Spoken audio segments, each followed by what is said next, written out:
Oi, galerinha, tudo bem com vocês? Eu sou a professora Alessandra e a gente vai para a nossa aula número 3 de História. Vamos continuar falando sobre as origens das organizações urbanas. Vocês podem abrir o material na página 224. O que a gente vai ver agora, continuando sobre a origem das organizações urbanas?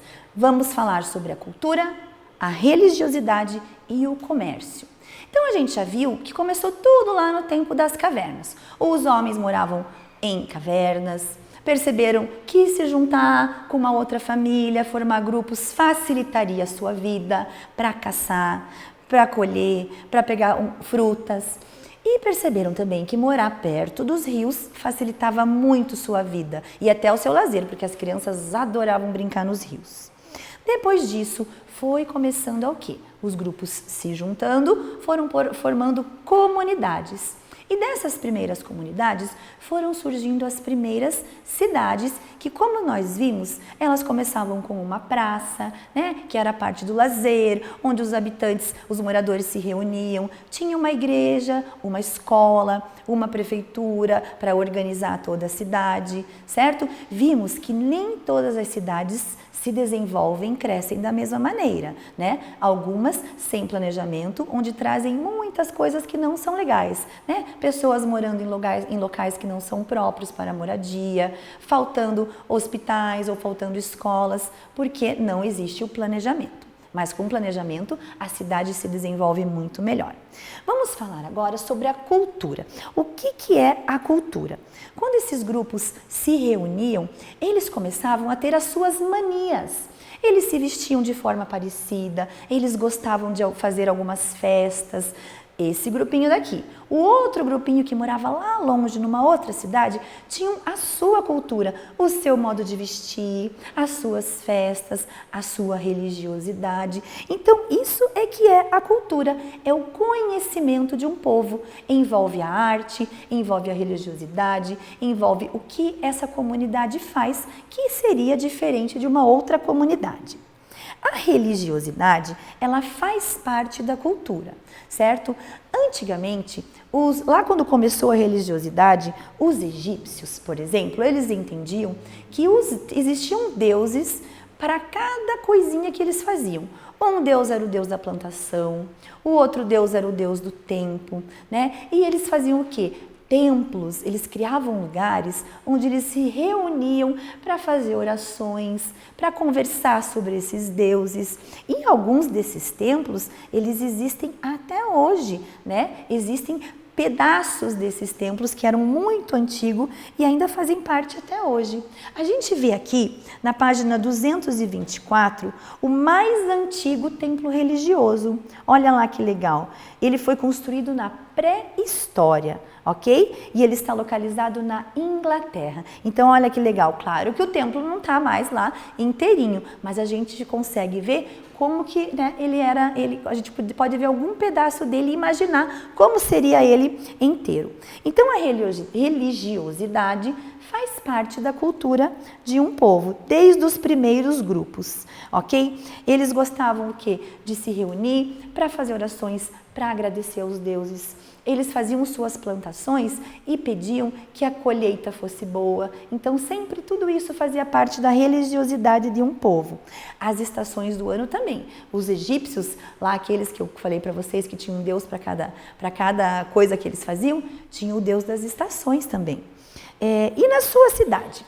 Vamos pensar, vamos falar com os adultos de volta? Chama lá o adulto que está na sua casa, pergunta qual é a parte religiosa, se na sua cidade existem espaços religiosos. E existem vários espaços, um diferente do outro. Conversa com o adulto que está aí na sua casa para ver o que ele acha, se ele acha que é importante para uma comunidade ter esse templo religioso, esse espaço para a família se reunir.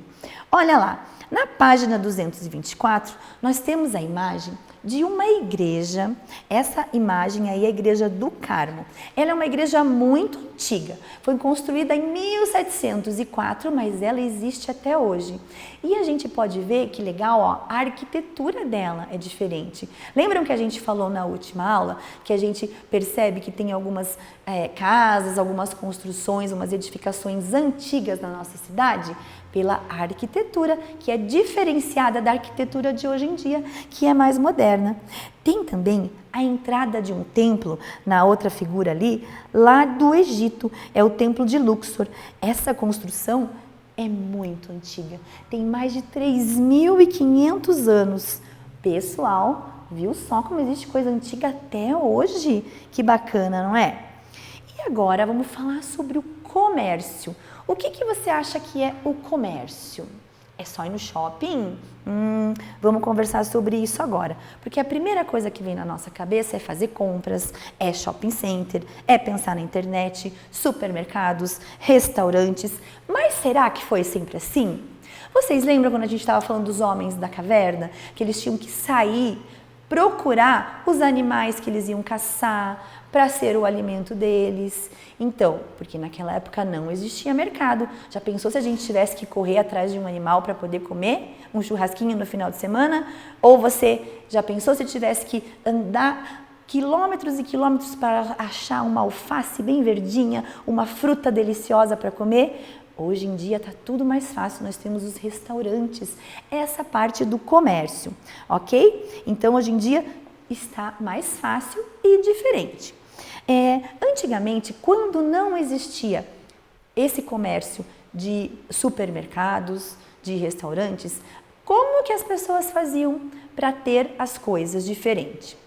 Um grupinho, uma comunidade fazia uma plantação, por exemplo, de milho. A outra comunidade mais próxima, ela criava gado.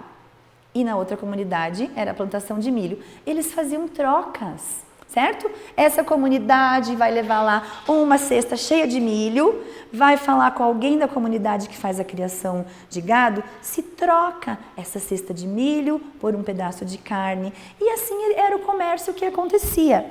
O comércio antigamente, antes de existir os mercados e as lojas, tudo era comercializado. Roupas eram trocadas, objetos eram trocados. Então, cada comunidade, cada grupo tinha o seu comércio e faziam essas trocas antes de existir o dinheiro.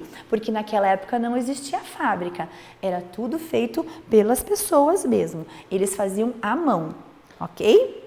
Então, as atividades comerciais foram crescendo junto com os centros urbanos, né? As cidades foram crescendo, as atividades comerciais foram crescendo e tudo foi se modernizando.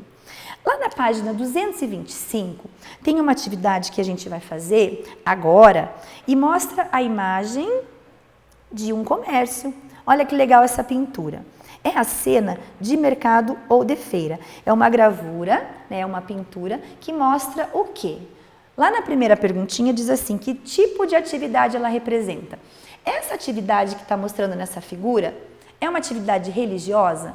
Eles estão em algum templo? Acho que não, né? É uma atividade cultural? Pode ser, mas a gente percebe que as pessoas estão vendendo algumas coisas, estão, né, fazendo a troca. Ó. Cada grupo está, um grupinho com tecido, um grupo com animais, um grupo com frutas. Então, eles estão nessa feira, cada um com os seus materiais, para fazer a troca com as outras pessoas. Então, essa atividade, ela é uma atividade comercial. Então, pode escrever aí lá no número 1, que essa é uma atividade comercial. A perguntinha número 2 diz o seguinte, identifique e escreva os produtos que estão expostos. Então, é isso que a prof acabou de falar. Tem animais, tem tecidos, tem vasos, tem roupas, certo? Então, podem escrever aí quais são os materiais que estão presentes nessa feira, ok? Vamos para a próxima página, que é a 226. Na página 226, a gente vai falar sobre o comércio no Brasil colonial, que lá durante o período colonial do Brasil, do brasileiro, também existiam as feiras, certo? Eles se reuniam, cada um com os seus materiais, na rua para fazer a troca, para fazer a venda do seu material. E a gente percebe que a imagem de cima é uma imagem antiga, né, do Brasil colonial. A gente vê as pessoas ali com o seu material, frutas para serem vendidos, e na figura de baixo é uma imagem dos dias atuais. Então, atualmente, hoje em dia, ainda existem essas feiras. Cada feirante vai com o seu produto para fazer a venda na feira. Só que hoje em dia a gente não faz mais troca. Hoje em dia nós já temos o dinheiro e a gente vai na feira fazer compra. Quem que nunca foi numa feira? É tão legal passear na feira, comer um pastelzinho de feira, não é gostoso? Então nas feiras de hoje em dia são muito parecidas com as feiras de antigamente. Vende-se brinquedos, roupas, comida e também sem falar que é um lugar onde as pessoas se reúnem para conversar, para encontrar os amigos, para passear. E olha que legal, a imagem de cima é do Rio de Janeiro há mais de 150 anos, certo? E a imagem de baixo é de uma cidade atualmente. Então a gente percebe que ainda existe esse tipo de comércio e isso é muito legal. Pensa aí, conversa de volta, chama lá a mamãe, chama lá quem está com você, se já foi numa feira, o que acharam de passear numa feira, o que já compraram numa feira e se algum dia vocês podem passear numa feira. Algum dia, daqui a alguns dias. Agora você tem que ficar quietinho na sua casa, fazendo todo aquele planejamento que você fez de brincadeiras, de assistir filme, de comer o seu lanchinho, de assistir as nossas videoaulas, ok? E quando tudo voltar ao normal, vai passear na feira com a família. É muito legal. Depois conta para sua professora como foi essa sua experiência. Na página 227, você vai fazer a última atividade de hoje de história, certo? Primeiro tem um caça-palavras. Nesse caça-palavras, você vai achar algumas palavrinhas relacionadas ao que a gente estudou até agora. Essas palavrinhas que você vai encontrar no caça-palavras da questão número 1, essas palavrinhas se encaixam na questão número 2. Por exemplo, letra A, tananã, é um conjunto de conhecimentos passado de geração para geração. O que é mesmo? Um conjunto de conhecimentos passados de geração para geração é a cultura. Então, você preenche no número 2 e acha a palavrinha cultura lá no caça-palavras. E no número 3, você vai marcar um X na alternativa correta. Leia as três alternativas com bastante atenção e marca um X em qual dessas é a alternativa correta. E mais, última atividade vai ser a ficha de atividades. Última atividade, ficha de atividades. Páginas 121 e 122, que você também vai fazer uma atividade, vai fazer sobre isso tudo que a gente conversou. Primeira questão, você vai marcar verdadeiro e falso. Leia com bastante atenção as questões, certo? Na segunda, na página 122, aí você vai ter uma imagem bem legal lá da Grécia, de um templo antigo da Grécia. Legal? Presta atenção, releia o que a gente conversou agora. Se você quiser, assista de novo aos vídeos e até a próxima aula, pessoal!